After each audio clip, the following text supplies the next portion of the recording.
Hey everybody, welcome back to Black Wolf Bushcraft. Today I'm going to be showing you some of the gear that I use when I'm out bushcrafting. And so yeah, let's get started. So this is my pack basically. This is what I carry when I'm not just out scouting, looking for trails and stuff. I'm just, out there having a good time in the woods. This is everything I need to spend a couple of days out there. So yeah, let's just dig in. Okay, so this pack to start out with, I originally carried like an REI pack, just like, an REI pack or a North Face pack, but now I'm carrying this old Swedish military pack, just because it's very comfortable. Even though these straps are just leather, it's really quite comfortable, and it's waterproof to a certain degree. I guess I should say water resistant. It's got this kind of rubberized material. It's large. And it's really resilient. So yeah, it has two pockets basically. It's got a flap to cover up the top. This outside pocket here, and then the big inside pocket. These straps are pretty old, but they are still working just fine. So in this front pouch, still got some water in it. I just have a stainless steel water bottle. This happens to be the Pathfinder water bottle, and that's great because you can boil water in it. It's 32 ounces, and that's just my water. But if I'm, I don't know the area, and I don't know if there are any creeks nearby, I'll carry another full 32-ounce water bottle, just to be safe. And nesting in there, I have another Pathfinder piece of gear. It's the water bottle and cup set, so this is the cup that goes to it. It's just got some handles, and you can make tea, or you can boil water in it, make soups. This is basically my cooking kit. So that nests right in there. Then I have just a hanger, a water bottle hanger for the water bottle or for the cup. And then I've got this MSR Seagull cookpot. This is the 1.1 liter. This extends out to be a handle. Has a lid. Opens up. In here right now I've got just like a bandana, spices, a spork, a little makeshift stove, some soups, some tea, a lighter, and some matches. There's some extra stuff in there. This is basically like my spice and cook kit. And this can be used to boil water, can be used as a frying pan, and I like the 1.1 liter just because it can hold so much stuff, and it fits perfectly in this front pocket. So basically, this is like this, and then it just snaps closed. And it's all one compact stainless steel, fairly lightweight cooking pot. So that totally completes my cook kit. Those two things there, and that's pretty much what my front pouch is. Not that I need to get to it quickly, just because it all fits in there and it's easy to deal with. There's a spider in the pack. Get that spider off. Okay, so that's the front pocket. Now I'm going to dig into the main pouch. I recently took down my whole kit and used a bunch of stuff for backpacking and other gear, so a lot of this is makeshift stuff until I get better gear. But these two straps folds back, and we've got this here. Enough angle the camera a little bit up. There we go. These open up like this. I don't know if you can see. In here I've just got a canvas bag that I use for hauling firewood as a seat and wet. I don't even know why it's in here, but it works well. First thing is just a lightweight fleece, just as an underlayer for whatever I'm wearing if it gets chilly. Let me dig in further. I've got this leather pouch with an open L number 6, I believe, just for skinning. It's nice and sharp for small tasks and for skinning. It's a great little knife for all those. So that just stays in a little pouch in the top of my pack. Hope you can see.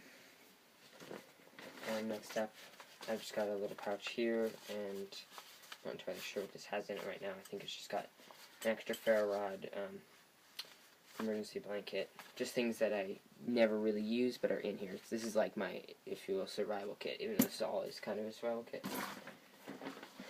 Let's check it out. Loose floating around, I've just got a compass and a whistle. They stay in there. I don't use them a lot. I don't really use a compass because I know where I'm going most of the time, but it depends on where I'm going. I'll either take a map and a compass, an advanced map and compass, an orienteering kit, or just a compass in there. This kit right here, this used to be my gun cleaning kit, but I kind of scavenged everything. Basically what I've got is a Altoids tin with lots of tinders in there, some wet fires, some medical tape, an extra ferro rod, a flint and steel, a candle, and a repair kit, so sail needles and some thread. So basically this is my repair and fire kit. My repair kit with some extra fire material in there. Here I've just got a canvas bag with fat sticks. Really, really great to have. Can't tell you how valuable these are on a wet day. I always replenish those when I get back. The good part about this pack is I only have, 2 pockets, 2 places to have things, so they're all just kind of floating around, but I can find them. I just have the whetstone. Okay, so this is where I took my old tarp, which you may know was a really nice Terra Nova tarp, Sunlight, and I replaced it with this poly tarp because I needed the Sunlight tarp for another adventure. So right now, it's just a polyester tarp that works, but it's not ideal. It's like a $10 tarp. I've got 4 stakes and a pair, 30 feet of paracord in there for my ridgeline. And this can become my shelter. This is a 5x7, so again, it's not ideal, but it'll keep me alive.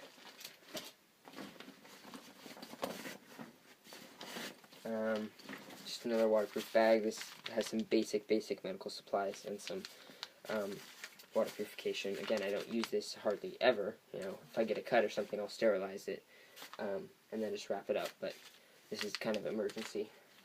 I'll boil water before I'll purify it, but if I can't somehow get a fire started, which is unlikely, that's there. Another dry bag. I don't like carrying dry bags, but I have toilet paper and an extra pair of socks in this one. Very useful to have. Here I've got my cordage in another canvas bag. I've just got about 25 feet of paracord rolled up into a ball, maybe less because I've been using it, and then almost a full roll of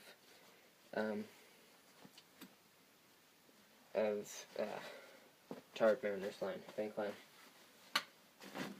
and then more 511. I just got that patina on there. I don't know if you can see it. Great little knife for skinning, and it's actually a little big for skinning, but it's a great firecraft knife, and it's very comfortable, so that's just, everyone should have a Mora, and I choose to carry the 511. Fits in its sheath right there, and it just stays in my pack. Can be a secondary blade. And then that kind of wraps it up for in here, except for, a couple more things I forgot. They're all wrapped around each other in this one. Baco Laplander, I'm not going to go into detail, but awesome folding saw. Everyone should have one of these. And then, I'll just show you, because these don't come out very easily. I've got a queen-sized 100% wool blanket, and a refrigerator, a stainless steel refrigerator shelf, which I use for putting over my fire as a grill. I recently just used it to grill some hot dogs, which is perfect, so it's right here. It fits in my pack, hardly takes up any room or weight, and it's so worth it. I can just dig a hole for my fire, put the grill over it, and grill some stuff. So that really wraps it up for in there. I've got the 5Cs and then some. What I will sometimes carry in my pack, depending on what else I'm carrying, it's just this is an old U.S. military molly bag, and it's got some nails, a couple of snares, I think, a spearhead in the side that I made here, and a slingshot. So that's just like a little hunting kit, if you will. It really depends whether or not I carry that. Depends on the situation. Yeah, so that wraps it up really for my kit, and Real quick, I'll just go into what else I might carry, really depending on the situation and when I'm going out. So, tool-wise, I always carry my axe. This is a Grants Brooks Small Forest Axe, 19-inch handle. Super impressed with this axe. Cuts better than anything I own. I got this a couple years ago and haven't stopped using it. Yeah, and I kept it how it is. Haven't really done anything to it. I'd like to put some leather wraps up here, but for now, that's that. And that just goes in its sheath, and I haven't had to replace the sheath yet. Another knife is just an old hickory butcher knife. I found at a garage sale for $5. I didn't even bother to get one new. It's about a 7-inch blade, I'd say, 1/8 of an inch thick. Wood handle, 1095 carbon steel, one of the best steels on the planet. So if you can't afford a nice knife, definitely get one of these for $10 or so. Find yourself a nice sheath, and just like that, you've got one of the best knives on the market. Highly recommend this knife. Over here, I've got my Condor tie and ep machete. I haven't cleaned this up recently. It's kind of scarred up. Even the handle, I need to do some handle work. But as for machetes, this is all I carry, if I even choose to carry it, which I rarely do. But where I am, in the western United States, I don't use a machete very often.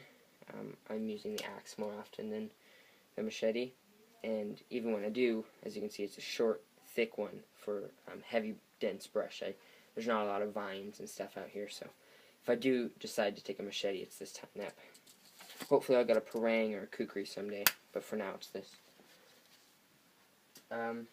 Wrapping it up, we have my #1 Bushcraft blade, my Tops Brothers of Bushcraft Fieldcraft knife. I just got that patina on there, which I'm really happy about. And I haven't bothered to strip this one because I kind of like the coating. It doesn't do anything bad. So yeah, just super great knife. This runs about $120, so I know it's a lot. It's about the same as this axe. But it's definitely worth it if you're upgrading from this to this. I know it's a big jump, but I say it's worth it. There are some midline knives like K-bars, VK2 that kind of meet in the middle, but for the sake of having this knife, it's just one of the best Bushcraft blades. And it comes with a kydex sheath, and it's bulletproof, and I actually did mess up the handle. I took off a chunk of it, but I just glued it back on, sanded it over. It's scarred up, but it works just fine. And it's actually pretty well balanced for throwing. I can throw it reasonably well. Stays sharp, 1095 high carbon steel. And then wrapping it up, last thing is just my leather belt pouch that I carry with my Leatherman always on my belt when I'm out there. This is what I use to start the majority of my fires. Everything else is backup. So in here I've got an Altoids tin. Actually, it looks like the rubber band got old and broke off. An Altoids tin, and I've got some kerosene-soaked cotton, some fat wood, and lots of char cloth. So just some tinder, and I can also burn tinder in this. I've got my Strike Force fire steel. This is my main fire steel because it works so well. Great fire steel. Just got a orange Bic lighter. So, you know, if I need to hurry up, start a fire, I have that. Got a Swiss Army knife. The only reason I really carry it because it's got my name engraved in there. But just a versatile tool for skinning game, or, you know, jack of all trades little knife. And a little magnifying glass for starting fires with sunlight. And last thing is just a 10 or so feet of bank line, just to keep in there for small tasks. And other than that, that's pretty much all I carry, give or take a few things.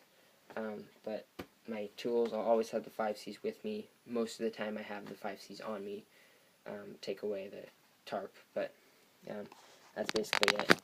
So I hope you enjoyed this video. Thanks for watching, and please comment and subscribe below, and I'll see you guys out there. Bye-bye.